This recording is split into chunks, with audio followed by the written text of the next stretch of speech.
ಬಾಣಂತಿಯರು ಹಾಗೂ ಋತುಮತಿಯಾದ ಹೆಣ್ಣು ಮಕ್ಕಳಿಗೆ ಕೊಡುವಂಥ ಮನೆಮದ್ದು ನಮ್ಮ ಊರಿನ ಎಳ್ಳು ಮೆಂತೆ ರೆಡಿಯಾಗಿದೆ. ತಪ್ಪದೆ ಒಂದ್ಸಲ ಟ್ರೈ ಮಾಡಿ, ತುಂಬ ಆರೋಗ್ಯವಾಗಿರುತ್ತೆ, ಗಟ್ಟಿಮುಟ್ಟಾಗುತ್ತೆ ದೇಹ ಇದನ್ನು ತಿಂದರೆ.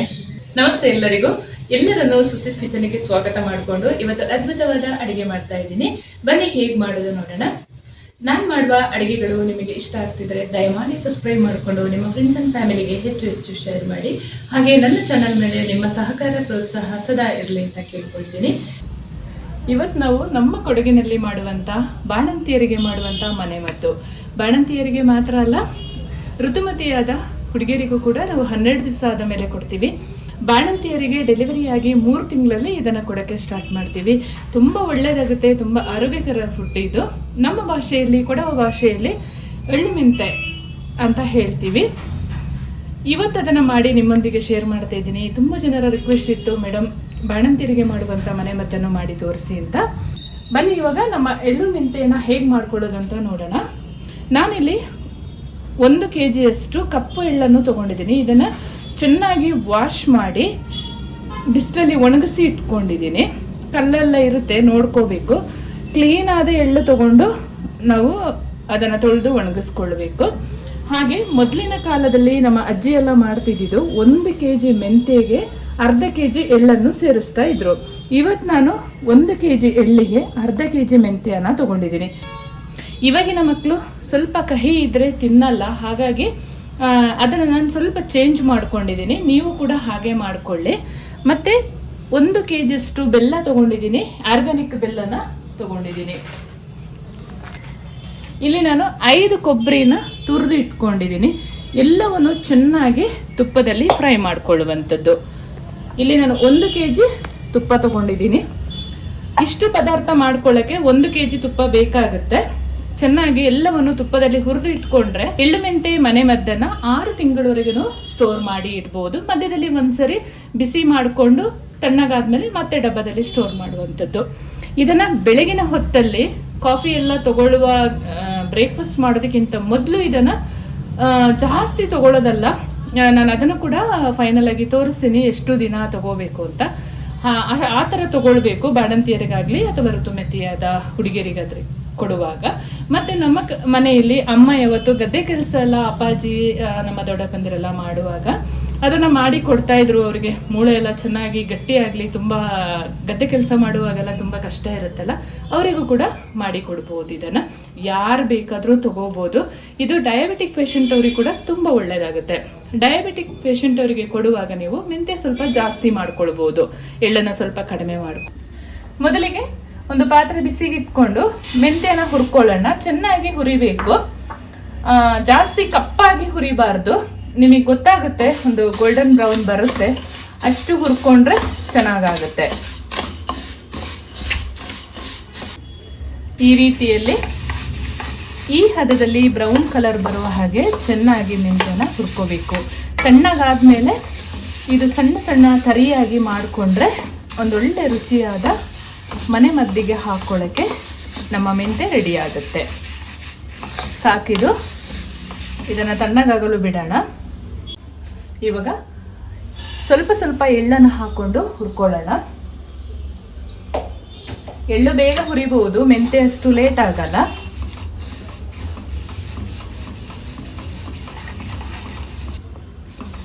ಎಳ್ಳು ಎಲ್ಲಿವರೆಗೆ ಹುರಿಬೇಕಂದ್ರೆ ಚಟಪಟ ಅಂತ ಎಲ್ಲ ಎಳ್ಳು ಕೂಡ ಸಿಡಿತಾ ಇರಬೇಕು, ಅಲ್ಲಿವರೆಗೂ ಹುರ್ಕೋಬೇಕು. ಎಳ್ಳು ಹುರಿಯದಿದ್ರೂ ಕೂಡ ಚೆನ್ನಾಗಿ ಬೇಗ ಹಾಳಾಗುತ್ತೆ ನಮ್ಮ ಬಾಣಂತಿ ಮದ್ದು. ಎಲ್ಲವನ್ನು ನೀಟಾಗಿ ಅದಕ್ಕೆ ಹುರಿದು ಮಾಡುವಂಥದ್ದು ಇದು ಕೆಲಸ. ಅಂದರೆ ಹುರಿಯುವಂಥದ್ದಷ್ಟೇ, ಇನ್ನೇನು ಅಷ್ಟು ಕಷ್ಟ ಇಲ್ಲ.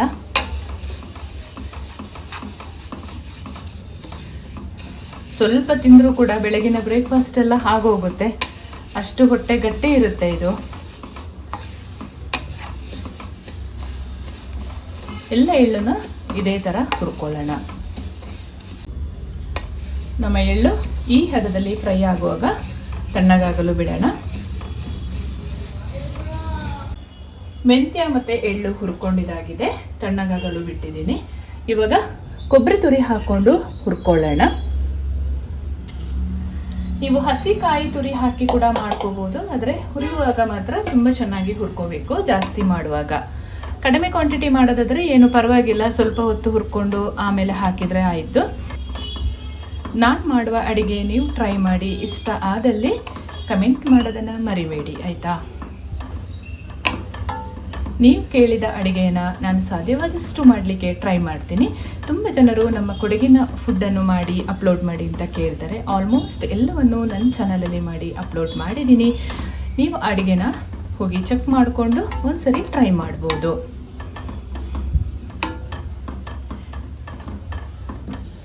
ಎಲ್ಲ ಪದಾರ್ಥನ ಚೆನ್ನಾಗಿ ಹುರ್ಕೊಂಡಿದ್ದಾಗಿದೆ.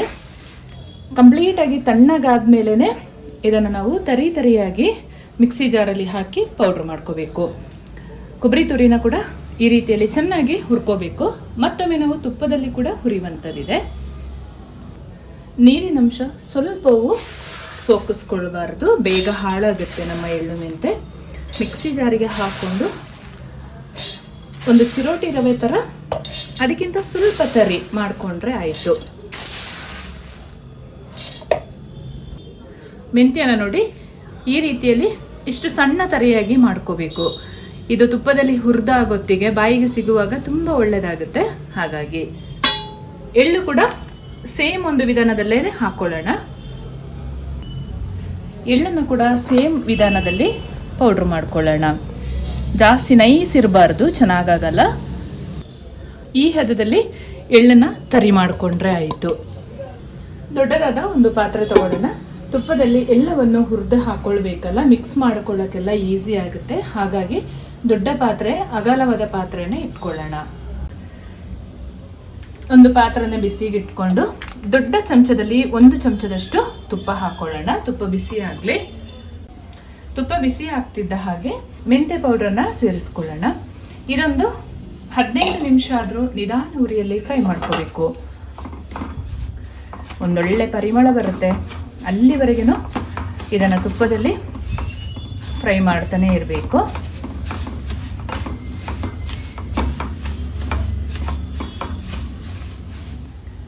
ಈ ರೀತಿಯಲ್ಲಿ ಚೆನ್ನಾಗಿ ಹುರ್ಕೊಂಡಿದ್ದಾಗಿದೆ. ಇವಾಗ ನಾವು ದೊಡ್ಡದೊಂದು ಪಾತ್ರೆ ಇಟ್ಕೊಂಡಿದ್ದೀವಲ್ಲ, ಎಲ್ಲವನ್ನು ಹುರಿದು ಅದಕ್ಕೆ ಸೇರಿಸ್ಕೊಳ್ಳೋಣ.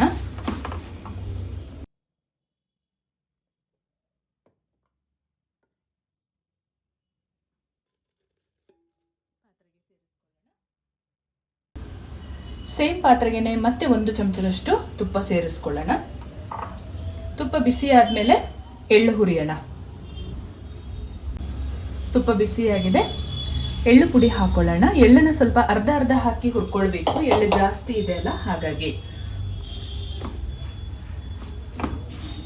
ನಾನು 2 ಭಾಗ ಮಾಡಿ ಎಳ್ಳನ್ನು ಹುರ್ಕೊಳ್ತೀನಿ.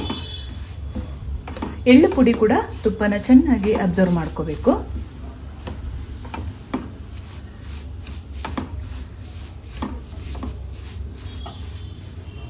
ಎಲ್ಲವೂ ಒಂದು 10 ರಿಂದ 15 ನಿಮಿಷ ಆದ್ರೂ ಸಪ್ರೇಟಾಗಿ ಹುರಿಬೇಕು. ಮತ್ತೆ ಸ್ವಲ್ಪ ತುಪ್ಪ ಹಾಕ್ಕೊಂಡು ಹುರಿದಿಟ್ಟಿದ ಕೊಬ್ಬರಿ ತುರಿನ ಕೂಡ ತುಪ್ಪದಲ್ಲಿ ಫ್ರೈ ಮಾಡ್ಕೋಬೇಕು. ಸ್ವಲ್ಪ ಹಾಕ್ಕೊಂಡು ಫ್ರೈ ಮಾಡಿದರೆ ಬೇಗ ಆಗುತ್ತೆ, ಒಮ್ಮೆಗೆ ಹಾಕೊಳ್ಳೋದಕ್ಕಿಂತ. ಚೆನ್ನಾಗಿ ಫ್ರೈ ಮಾಡ್ಕೊಳ್ಳೋಣ.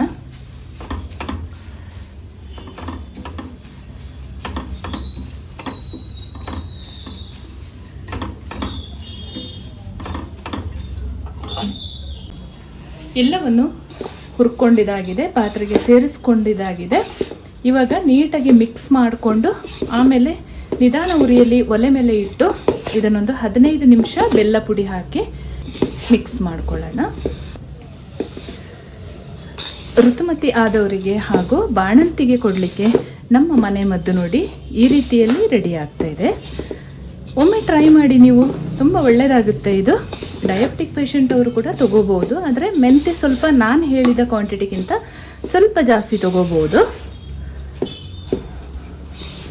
ಎಲ್ಲವೂ ಮಿಕ್ಸ್ ಆಗಿದೆ. ಇವಾಗ ಬೆಲ್ಲ ಪುಡಿ ಹಾಕೊಳ್ಳೋಣ. 1 kg ಬೆಲ್ಲ ಪುಡಿನ ಸೇರಿಸ್ಕೊಳ್ತೀನಿ. ಚೆನ್ನಾಗಿ ಮಿಕ್ಸ್ ಮಾಡ್ಕೊಳ್ಳೋಣ.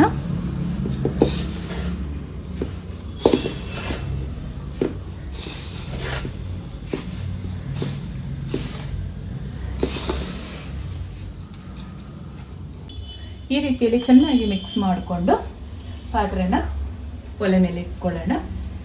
ಸ್ವಲ್ಪ ಮಧ್ಯದಲ್ಲಿ ಸರಿಸ್ಕೊಂಡು ತುಪ್ಪ ಹಾಕ್ಕೊಳ್ಳೋಣ.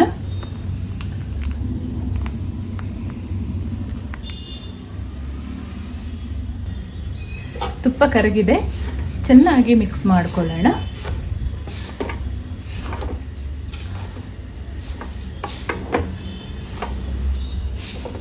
ಒಂದು 10 ರಿಂದ 15 ನಿಮಿಷ ನಿಧಾನ ಉರಿಯಲ್ಲಿ ಮಿಕ್ಸ್ ಮಾಡಿಕೊಳ್ಬೇಕು. ನಾನು ಅವಾಗಲೇ ಹೇಳಿದಾಗೆ ಗಾಳಿ ಸೇರದ ಡಬ್ಬದಲ್ಲಿ ನೀವು ತುಂಬಿಸಿಟ್ರೆ 6 ತಿಂಗಳವರೆಗೂ ಹಾಳಾಗದ. ಮಧ್ಯದಲ್ಲಿ ಒಂದು ಸ್ವಲ್ಪ ಸ್ಮೆಲ್ ಬಂತು, ತುಪ್ಪ ಎಲ್ಲ ಒಂದ್ಸರಿ ಕೊಬ್ಬರಿ ಎಲ್ಲ ಹಾಕಿರೋದಕ್ಕೆ ಸ್ವಲ್ಪ ಸ್ಮೆಲ್ ಬರುವಂಥ ಚಾನ್ಸಸ್ ಇರುತ್ತೆ ಗಾಳಿ ಸೇರಿದರೆ. ಆವಾಗ ನೀವು ಮಧ್ಯದಲ್ಲಿ ಒಂದ್ಸರಿ ಬಿಸಿ ಮಾಡಿಕೊಂಡು ತಣ್ಣಗೆ ಮಾಡಿ ಆಮೇಲಿಂದ ಡಬ್ಬದಲ್ಲಿ ಸ್ಟೋರ್ ಮಾಡ್ಕೊಳ್ಳಿ, ಜಾಸ್ತಿ ಮಾಡಿದರೆ ಮಾತ್ರ. ಎಳ್ಳು ಮೆಂತೆ ನೋಡಿ, ಈ ಕ್ವಾಂಟಿಟಿಯಲ್ಲಿ ತೊಗೊಂಡ್ರೆ ಸಾಕಾಗುತ್ತೆ. ಇಂಥದ್ದೊಂದು ಬೌಲಲ್ಲಿ ಒಂದು ತೊಗೊಂಡ್ರೆ ಸಾಕು. ಸ್ಪೂನ್ ಅಳತೆಯಲ್ಲಿ ಹೇಳೋದಾದರೆ 5 ರಿಂದ 6 ಟೀ ಸ್ಪೂನ್ ಅಷ್ಟು ಇರುತ್ತೆ. ಇದು ಬೆಳಗಿನ ಹೊತ್ತಲ್ಲಿ ತೊಗೊಂಡ್ರೆ ತುಂಬ ಒಳ್ಳೆಯದು. ಕಾಫಿ ಟೀ ಕುಡಿಯುವ ಮೊದಲು ಈ ಎಳ್ಳು ಮೆಂತೆನ ತೊಗೊಂಡು ಟೇಸ್ಟ್ ಮಾಡಬೇಕು, ಆರೋಗ್ಯಕ್ಕೆ ತುಂಬ ಒಳ್ಳೆಯದಾಗುತ್ತೆ. ಟೇಸ್ಟ್ ಮಾಡ್ಕೊಳ್ಳೋಣ.